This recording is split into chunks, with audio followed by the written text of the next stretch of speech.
Hello everyone. आज है 12 जून और आज इस वीडियो में हम बात करने जा रहे हैं आलोक इंडस्ट्रीज के बारे में। 28 रुपए का शेयर है और पिछले कुछ दिनों में जो तेजी दिखाई है इसने, वो वाकई में काबिल तारीफ है। लगातार 2 दिन से इसने इतनी बड़ी रफ्तार दिखाई है कि लोगों के यहाँ पर होश उड़े हैं।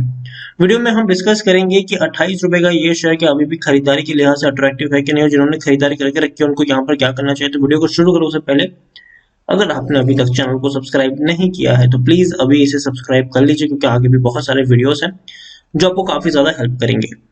तो बात करते हैं आलोक इंडस्ट्रीज की। 28 रुपए का शेयर है। पिछले एक महीने में देखें तो 50% का ग्रोथ है, और जनरली ये जो ग्रोथ आया है ये पिछले 2 दिनों में ही आया है। 2 दिनों में लगातार इसने 20% का ग्रोथ हमें दिखाया है और अच्छी खासी तेजी हमें यहाँ पर देखने को मिली है। उससे पहले अगर देखें तो शेयर 20-21 रुपए के बीच में ही खेल रहा था, 20 रुपए के आसपास ही खेल रहा था। एक साल में भी अगर हम देखें तो पिछले एक साल में सिर्फ 1% का ग्रोथ आया है। अब देखिए एक बड़ी रफ्तार आई थी, लेकिन जितनी बड़ी रफ्तार आई उतनी बड़ी गिरावट आई, फिर रफ्तार दिखाई, फिर गिरावट आई, और पिछले लंबे समय से शेयर 20-21 रुपए के आसपास घूम रहा था। कोई बड़ा मूवमेंट नहीं था, लेकिन एक ही झटके में पे दौड़ने को तैयार हो चुका है। अनलॉक की जो थीम है वो यहाँ पर काम कर रही है। देखिए कोई बड़ी खबर इसके बारे में निकल कर नहीं सामने आई, लेकिन जो कयास लगाए जा रहे हैं वो यही है कि तेजी की जो वजह है सबसे बड़ी वो यही है कि अनलॉक की थीम यहाँ पर प्ले हो रही है। कोरोना की वजह से जो लॉकडाउन लगे थे बड़े शहरों में वो धीरे धीरे हटने जा रहे हैं, मार्केट खुलने जा रहे हैं, और ऐसे में जो टेक्सटाइल के बिजनेस है वो आपको दोबारा चहकते हुए नजर आ सकते हैं। पिछले 3 साल में अगर हम देखें तो आलोक इंडस्ट्रीज के शेयर में पिछले 3 साल में 1000% से भी ज्यादा का ग्रोथ है। 1.5 रुपए का शेयर था, बड़ी तेजी आई, गिरावट आई, और कोरोना काल में पिछले साल एक बहुत बड़ी रफ्तार पकड़ी थी जहां बाकी सब शेयर टूट रहे थे, वहां ये शेयर एक झटके में तेजी दिखा रहे थे।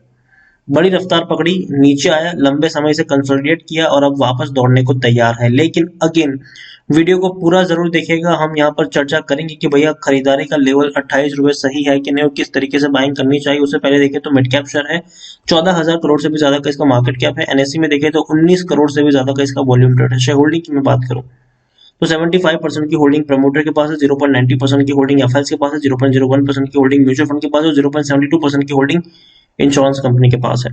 देखिए प्रमोटर कौन है? रिलायंस इंडस्ट्रीज, मुकेश अंबानी यहाँ पर सबसे बड़े प्रमोटर है और एक भी शेयर उनका गिरवी नहीं है। टेक्निकल रेटिंग अभी भी अच्छी है, तेजी के संकेत अभी भी यहाँ पर बने हुए हैं। यहाँ पर देखा जाए तो according to Moneycontrol user 91% लोग खरीदने की सलाह दे रहे हैं, 6% लोग यहाँ पर बेचने की बात करें, और 3% लोग यहाँ पर होल्ड करने की नसीहत भी आपको देते नजर आ रहे हैं। आलोक इंडस्ट्रीज अगर हम देखें तो रेवेन्यू में लगातार हमें गिरावट देखने को मिली है। देखिए जहां 8,700 करोड़ के रेवेन्यू हुआ करते थे वो धीरे धीरे कम होकर 3,300 करोड़ पर पहुंच गए, और अब 2021 में वापस रेवेन्यू में उछाल भी आया है। 3,850 करोड़ के रेवेन्यू आए हैं, और प्रॉफिट पे अगर हम देखें तो भैया नुकसान में है कंपनी। ठीक है, बड़े नुकसान झेल चुकी है। 2021 में भी लॉस था, लेकिन अब धीरे धीरे देखें तो ये नुकसान कम हो रहा है। लेकिन फिर भी मार्च क्वार्टर में 500 करोड़ का लॉस हुआ था इनको, और यही वजह थी कि शेयर टूट के बिखर रहा था, लेकिन अब तेजी दिखाना शुरू कर दिया है। आलोक इंडस्ट्रीज देखिए अनलॉक की थीम ही यहाँ पर प्ले हो रही है। कोई बड़ी ठोस जानकारी अभी भी इसको लेकर सामने नहीं आई है, लेकिन अनलॉक की थीम है। जो बिजनेस खुल रहे हैं उसमें टेक्सटाइल का बिजनेस भी खुलने वाला है, और ऐसे में देखा जाए तो जो डिस्ट्रीब्यूशन होगा, प्रोडक्शन होगा, वो काफी हद तक बढ़ने वाला है। और दूसरी बात, इसकी जो बागडोर है वो मुकेश अंबानी के हाथ में है, रिलायंस इंडस्ट्रीज के हाथ में है, जो इस देश आई थिंक सबसे बड़ी कंपनी गिनी जाती है। और ऐसे में अगर हम देखें तो भैया पैसों की कमी आलोक इंडस्ट्रीज के पास नहीं है। ये कंपनी दिवालिया हो चुकी थी और एनसीएलटी से मुकेश अंबानी ने इसको अक्वायर किया, खरीदा, अब वही इसको मैनेज भी कर रहे हैं। तो आने वाला जो वक्त है वो आलोक इंडस्ट्रीज का बेहतर बताया भी जा रहा है। और मैंने हमेशा कहा है, जब शेयर 20 के आसपास शेयर था तब मैंने कई सारे वीडियोस बनाए थे, और मैंने कहा था कि भैया इससे नीचे तो ये क्या ही गिर जाएगा, इससे नीचे गिरने के चांसेस बहुत कम है। और हर बार इसने 18-19 रुपए के लेवल से एक बढ़िया बाउंस बैक दिखाया भी था।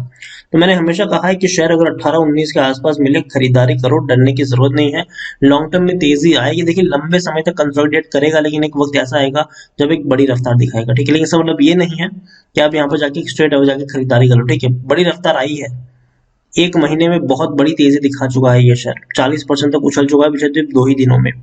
तो यहाँ पर अब थोड़ा सा कॉशियस होने की जरूरत है। देखिए खरीदारी करिए तो बेचने की जरूरत तो बिल्कुल भी नहीं है, ठीक है, बने रहिए यहाँ पर, लेकिन फ्रेश बाइंग करना चाहते हैं तो अब थोड़ा सा कॉशियस हो जाइए। ठीक है, टुकड़ों में खरीदारी करके चल सकते हैं। जैसे कि अगर मान लीजिए कि आपको 1000 शेयर खरीदे तो पहले 200 शेयर खरीदे, वेट करिए, 4-5 रुपए और टूटे और क्वांटिटी ऐड करे, वेट करे गिरावट है और क्वांटिटी ऐड करे, इस तरीके से आप यहाँ पर प्ले कर सकते हैं।